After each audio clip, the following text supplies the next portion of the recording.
my name is Todd. I come from California, United States. I live here in Beijing, and I have worked for StarTimes for a little over 2 years.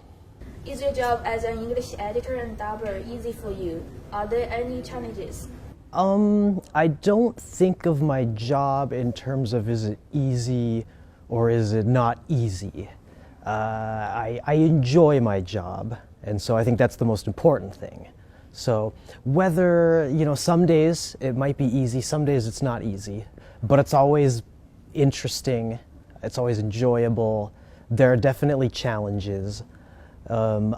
Maybe the biggest challenge is when you have a scene in a show where characters are speaking English in the original Chinese version.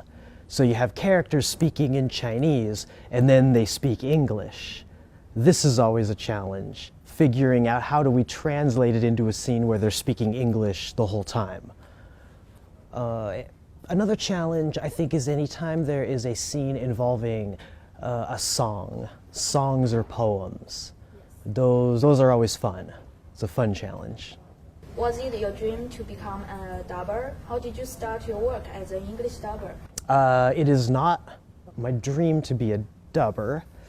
My dream is to work in translation. And so I work in the translation department here at StarTimes. And so part of my job as being part of the translation department is also going into the studio and dubbing. And I do that because in part it gives me a better idea of what our other dubbers have to go through. So I am more like a part-time dubber, but I dub in part so that I can know more about what our full-time dubbers are doing. Do you love the Chinese language and why? Can you speak Chinese? I love the Chinese language. It's probably the thing in life I love the most, maybe? Well, I'd say this, right? I tell people my biggest hobby is learning Chinese. So I'm not fluent, but I can get around Beijing just fine. Okay. I'm very good at ordering food. I'm very good at asking for help at the supermarket, right? If I want to say 一瓶水多少钱, right? Okay, what does that mean? That means how much for a bottle of water. Okay. That's not a problem for me. How many years have you been an English dubber and editor? A little over 2 years. Which Kungfu series have you dubbed? I dub in most of the Kungfu series, but you have to be very astute to hear me. Now, again, I'm only somebody who dubs on the side, so I'm mostly in the media department editing, sometimes translating. Yeah. So usually when I'm in a show dubbing, I'm just the little characters. The character, maybe the guy who's just selling buns on the street, who's only in the show for maybe 1 minute. That might be me. I think maybe my biggest role that I did, and probably the one I enjoyed the most, was I was the main bad guy in Lady Flower Fist, 熬耳朵. Oh, yeah. Yeah, that was very popular TV series. 李巴山, right? Yeah, that was fun. I also have a bigger role coming up in 怪下一枝梅. I'm not actually sure what English name. Vigilantes in Masks. Oh, yes, yes. Yeah, I have a role in that as the Emperor. I'm a younger Emperor. I'm an Emperor in his 30s. I'm very easily fooled. So I'm kind of a dummy Emperor. Not necessarily a very powerful and very strong leader. But is this TV series interesting? It's very good. I actually think it's the best Kung Fu series we've done, at least since I've been here. The fighting is very good, lots of good action. The characters are very good. There's a lot of funny parts in it. Yeah, I know there is Wallace Hu. Yes, Actor. yes. Yeah, in the Journey of Flower. Yes, and also Liu Shishi. Oh, yes. I'm not sure her English name, Okay. but I'm a big fan of hers. Very beautiful. She was also in Chinese Paladin 3. And she's also in, I think it's Golden Sword, which is coming up soon. Did you attend any school for dubbing? Do you have any advice for those who want to start dubbing? I didn't attend any school for dubbing. The only real training I think I got as a dubber, well, maybe two things. I spent a lot of my younger years, making music with my friends, lots of hip hop music, so I spent lots of time in front of a microphone.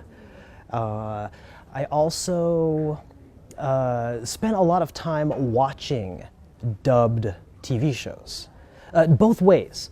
Because as somebody who learns Chinese, I've spent a lot of time watching American movies from my home country. I watch them dubbed in Chinese, right? So that kind of got me interested in dubbing as an art.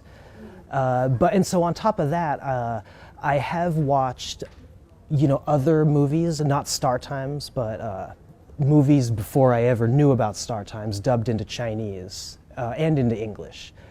And that kind of gave me some insight into the process. As for advice for people who want to dub, one big piece of advice I would give would be to practice making different voices. Yes. Right, because that's a very good skill. If you can do different voices, you're more likely to get a job because you can be more versatile. Yes. And it will help you kind of learn how to become other people. Beyond that, maybe just listen to yourself talk a lot, record yourself, listen to yourself talk, and get comfortable hearing yourself. Because if you're not comfortable hearing yourself talk, it might be hard to expect other people to be comfortable hearing you talk. Yes, that's very helpful. Among all the TV series or movies you've dubbed, what is your favorite and which give you a hard time? Of all the TV series I've dubbed, which one is my favorite? I would probably again have to say Lady Flower Fist. That was my favorite to dub. I like being bad guys. I think it's fun to be a bad guy because you get to do more crazy laughing. Yes. You get to kind of be more of a different person. I also I enjoyed Ancient Sword. Ancient Sword. Yeah, Legend of Ancient Sword. I enjoyed that one more just because I thought it was a neat story, and it had lots of magic and monsters. I was another bad guy in Chinese Paladin 1. I was a demon. It was only a single scene, so you might have missed it, but I was a flying demon, and I had this very cackling laugh, like that was a lot of fun. Okay. So, which give you a hard time? Ooh, I don't know that anyone has given me a hard time. If anything, I just had a hard time in the beginning. Because even though I had been in a microphone and I'd been in recording studios before to make music, Yes. I had never been in a studio to dub. And I had never had engineers watching me and listening to me and really paying attention to me and focusing on me. So if anything, it was just difficult in the beginning because I felt like I was in a very different and new world. How does it feel when you are dubbing, and how do you feel when one project is completed?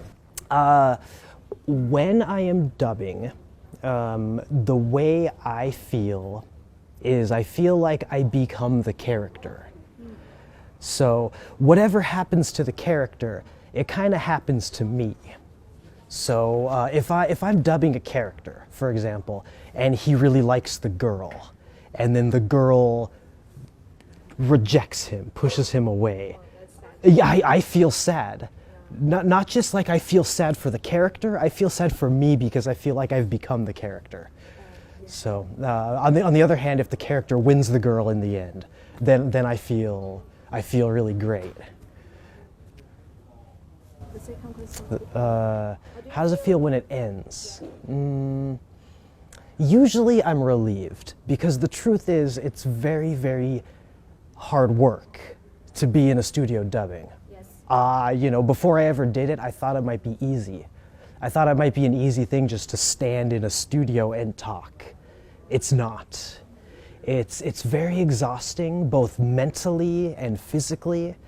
And so usually when I'm finished dubbing a show, I'm glad, because it means I can just relax for a little bit. Do you have anything you want to say to our audience?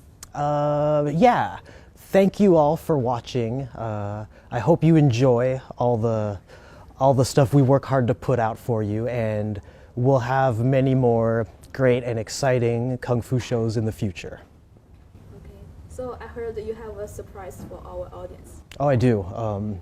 Well, as I said, I used to make a lot of hip-hop music. I still do a little bit, and most of the people in the office know me because I'm always beatboxing when maybe I'm walking down the hall, something like a...